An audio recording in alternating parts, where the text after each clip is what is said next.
செந்தமிழ் குரல் ஊடகத்தாருக்கு இந்துவேத மர்மலட்சி இயக்கத்தின் வணக்கங்கள், வாழ்த்துக்கள். ஆவணி மாதத்துல குறிப்பா பெண்கள் கொண்டாடும் சிறப்பான ஒரு பூசைங்கிறது வரலட்சுமி நோன்பு. எல்லாருக்குமே செல்வத்தின் மீது ஒரு ஈர்ப்பும் ஆர்வமும் இருக்கத்தான் செய்யும்.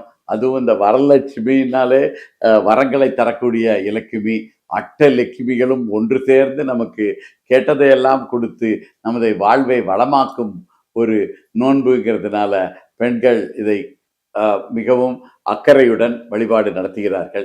இது எப்ப நடத்தணும்னா, ஆவணி மாதம் பௌர்ணமி முழு நிலவு வருது இல்லையா, அதுக்கு முன்னால இருக்கிற வெள்ளிக்கிழமை அன்று நடத்த வேண்டும். சரியா? இப்ப சில மாதத்துல எப்படி இருக்கும்னா, மாதத்துல 1ஆம் தேதி 2ஆம் தேதி, ஆவணி மாசம் 1ஆம் தேதி 2ஆம் தேதியே இப்ப முழு நிலவு வந்துருச்சுதுன்னா, அப்ப ஆடி கடைசியிலேயே இந்த வரலட்சுமி நோன்புங்கிறது வந்துடும். அப்ப வெள்ளிக்கிழமையாக இருக்க வேண்டும், பௌர்ணமிக்கு முந்தின வெள்ளிக்கிழமையாக இருக்க வேண்டும். இந்த வருடம் ஒரு சின்ன குழப்பம் வந்திருக்குது.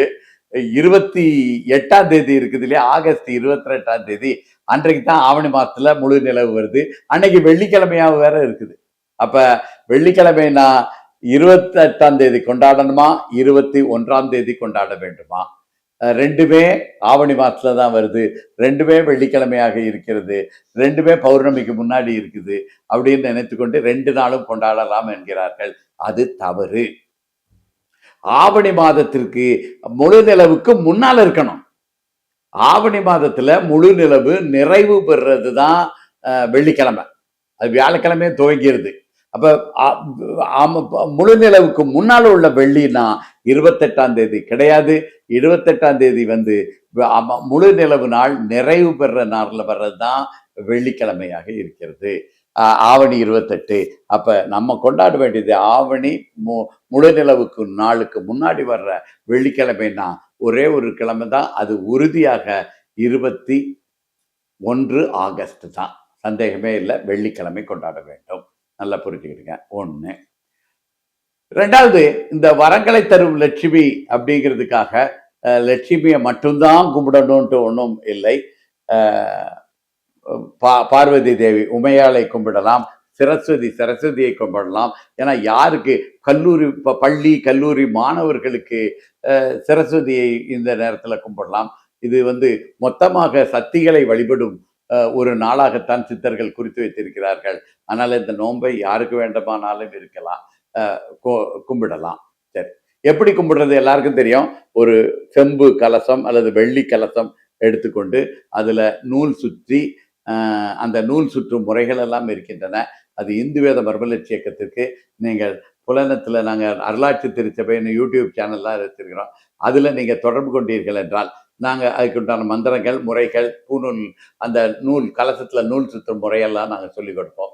நூல் சுத்தாம நீங்க அழகுபடுத்துறதுக்காக இந்த முகத்தை வைப்பாங்க, கண்ணாடி வைப்பாங்க, இதெல்லாம் வைக்கிறது, மேல பட்டு போட்டு ஒரு அம்மன் மாதிரியே உருவாக்குவாங்க. இதெல்லாம் அழகுபடுத்தும் முறை. அடிப்படையில அந்த கலசத்துல நூல் சுற்றி இருக்க வேண்டும், அதுவும் மஞ்சள் நூல் சுற்றி இருக்க வேண்டும். மஞ்சள் நூல்கிறதுக்காக மஞ்சள் கலர்ல நூல் வாங்கி சுத்தக்கூடாது. வெள்ளை நூலை எடுத்து அந்த மஞ்சள்ல முழுக்க நனைச்சி அதற்கு பிறகு சுத்த வேண்டும். இந்த முறைகள் எல்லாம் நீங்க கற்றுக்கொள்ள வேண்டும் என்றால் யூடியூப் சேனல் அருளாட்சி திருச்சபையில எங்களது புலனை எண் இருக்குது, வாட்ஸ்அப் எண் இருக்குது, அந்த எண்ணுக்கு தொடர்பு கொள்ளுங்கள். இப்ப இந்த கலசத்தை தயார் செய்ய வேண்டும். அதுக்குள்ள நல்லா 3 குடுமி வச்ச தேங்காய், 3 கண்ணும் வெளியே நல்லா தெரியணும். அதுல 3 பட்டைகள் 3 இடங்கள்ல போட வேண்டும்.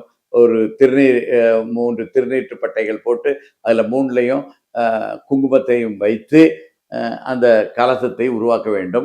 அதுல உள்ளுக்குள்ள எண்ணெய் ஊத்தணும்னா வெறும் மஞ்சள் தண்ணி ஊத்தக்கூடாது. அதுல செயற்கை குருதி, என்னது செயற்கை குருதி, செயற்கையாக உருவாக்கக்கூடிய ரத்தம் போன்ற ஒரு முறையை தான் ஊத்தணும். அதுல என்னெல்லாம் இருக்கணும்னா வெற்றிலை, பாக்கு, சுண்ணாம்பு, வெற்றிலை, பாக்கு, சுண்ணாம்பு, அடுத்தாற் போல விளக்கெண்ணெய், அந்த வாழைப்பட்டை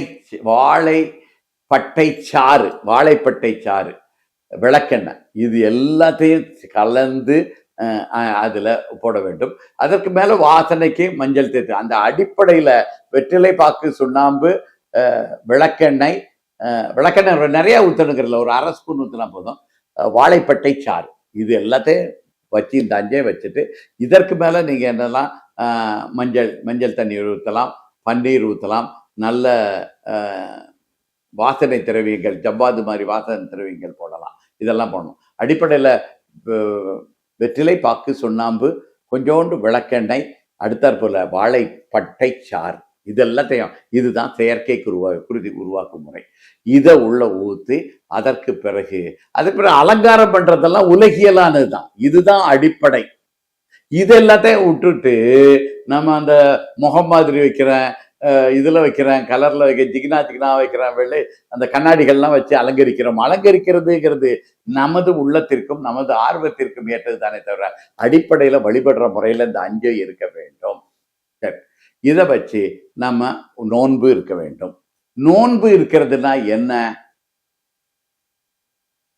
அதாவது சித்தர்கள் உடலை வருத்தி பெறுவை எதுவுமே பயனை தராது.